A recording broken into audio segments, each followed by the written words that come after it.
चल जी, अहमदाबाद से। राधा वल्लभ श्री। राधे राधे महाराज जी। महाराज जी, हर किसी की जिंदगी में एक ऐसा समय आता है कि वो इतनी ठोकरें खा चुका होता है कि तब समझ में आता है कि मेरा कोई नहीं है। फिर श्री जी कुछ ऐसा संभाल लेती हैं, तो ये बात बिना ठोकरें खाए समझ नहीं आती क्या महाराज? नहीं आती, नहीं आती।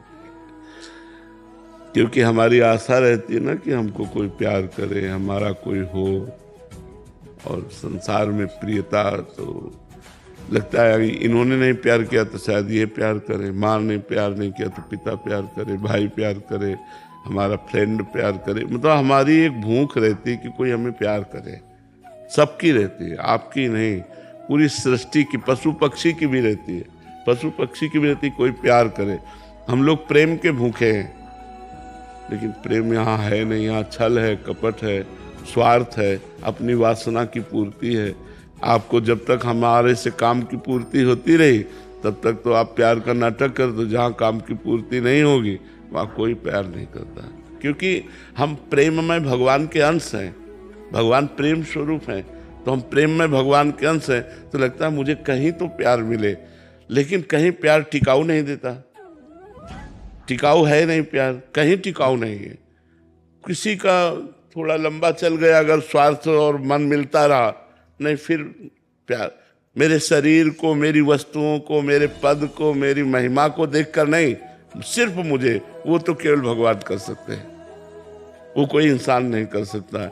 इसी बात से हमें वैराग्य हुआ था। हम कक्षा 9 में पढ़ रहे थे तो हमें माँ में बहुत आसक्ति थी, और जब हम स्कूल से आते और माँ आके झोला उतारती तो हमारे आग लग जाती है, मरेगी यार, फिर कैसे रह पाऊंगा, माँ मरेगी, पिताजी मरेंगे यार, मरण धर्मा शरीर मेरा कौन है, फिर कौन। बस सोचते सोचते दिमाग में बस ये आया कि भगवान। बस हाई स्कूल में फार्म नहीं हुआ और भाग पड़े भगवान की खोज में। और 13 वर्ष से लेकर के आज 56-57 वर्ष होते जा रहे आयु के, उसी मार्ग में चलते हुए। तो वास्तविक जो प्यार है वो भगवान से मिलता है, इंसान से कभी नहीं मिलता, क्योंकि कोई कितना भी हो वो स्वार्थी होता है। महाराज जी, आपको प्रथम अनुभव कब हुआ था कि वो प्यार कर रहे हैं? पहले दिन ही अनुभव हो गया था, पहले दिन ही।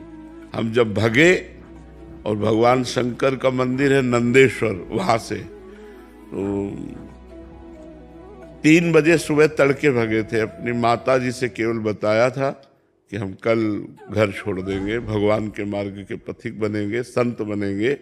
तो उन्होंने मजाक समझा था, उन्होंने समझा था ऐसे बच्चा है, ऐसे कह रहा था।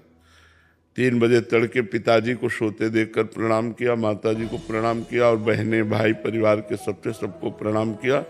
एक बार तो हृदय कांप गया, अरे फिर हिम्मत की, गांव के बाहर निकले, फिर हृदय कांप गया, कहाँ जाओगे, क्या खाओगे, कहाँ रहोगे। बस उत्तर अंदर से जहाँ भगवान रखेंगे, जैसे रखेंगे। तो भाग करके सूर्य उदय हुआ था तब पहुंचे थे। शंकर जी का मंदिर था नंदेश्वर, तो वहां जाके बैठ गए। 12 बजे तक नाम जप करते रहे। ब्राह्मण परिवार में जन्म हुआ था तो ये सब संस्कार पहले से थे, नाम जप करते रहे। अब लगी भूख, अब याद आई अम्मा कि अम्मा से तो इस समय भोजन मिल जाता था, अब कहाँ से भोजन मिलेगा। उसी समय हमने देखा एक आदमी जो है दही का एक कमंडल लिए हुए आया और कहा, बेटा यहाँ एक सूर स्वामी रहते थे, तुम जानते हो? तो हम कहा, हम तो नहीं जानते, हम तो आज ही आए। बोले उनकी कुटिया में ताला लगा, तुम दही पी लो। हम कहा क्यों पी लें? बोले नहीं, अब वापस नहीं ले जाएंगे, हम उनके ले लाए थे, अब आप पी लो। इतना वो दूध गढ़वा में करके वो जो दही बनाया जाता है वो लाल लाल दही होता है, गाँव में वो बनता है, बड़ा स्वादिष्ट होता है। भरपेट दही पिलाया। जे ही दही पिला कर वो गए तो शंकर जी से लिपट के रोए कि आज हमें विश्वास हो गया कि आप हमारे जीवन को स्वीकार। और उस दिन से लेकर आज तक भगवान हमको प्रतिपल प्यार दे रहे हैं, और हमें अनुभव कि अब वो तो क्या वर्णन करने की बात है, वो तो अव्यक्त है, कोई प्रगट में थोड़ी है, वो अव्यक्त है, हृदय से। मीरा जी कहते गिरधर मुझे कितना प्यार करते हैं ये मेरा हृदय जानता है, वाणी से भी नहीं कह सकता। तो महाराज जी, उसमें जैसे आप कभी ये नहीं लगा कि बीच के में कि घर चलना चाहिए? कभी गुरु कृपा से कभी नहीं लगा। कई दिन भूखे रहे, बहुत कष्टप्रद रहा जीवन, लेकिन कभी ये नहीं आया कि मैं घर चलूं। जिस दिन से घर से निकला, जीवन में कभी घर में बैठ करके भोजन नहीं पाया, कभी घर नहीं गया, जीवन हो गया पूरा। जिस दिन से घर से निकला आज तक घर नहीं गया। महाराज जी, जैसे आपके रोग हुआ था, पता चला, जब याद आएगा कि घर होता? नहीं, बिल्कुल भी नहीं। ये सहन शक्ति हमें कैसे आएगी महाराज? भगवान की कृपा से। अच्छा क्या है कि हमारे जीवन का ज्यादा, अब जैसे 13 वर्ष की अवस्था है, 13वें में 8 वर्ष तो एकदम भोलापन में चला गया, मतलब समझे में नहीं आया। थोड़ा थोड़ा जो कुछ अपना परिचय समझ में आया संसार का, उस समय हम निकल पड़े, तो हमें ज्यादा संसार का आकर्षण लगा नहीं, क्योंकि 13 वर्ष की अवस्था से घर से निकल, हमारा किसी से लगाव नहीं था, माँ से ज्यादा किसी का लगाव नहीं था, माँ में ही था। वो भगवान ने कृपा करके छोड़वा दिया, तो फिर सबसे छूट गया। और फिर हमें नहीं आया कि घर चले, कभी नहीं आया कि घर चले। माँ बाप ने भी नहीं खोजा आपको? माँ बाप ने खोजा नहीं आपको? हाँ, नहीं खोजा था।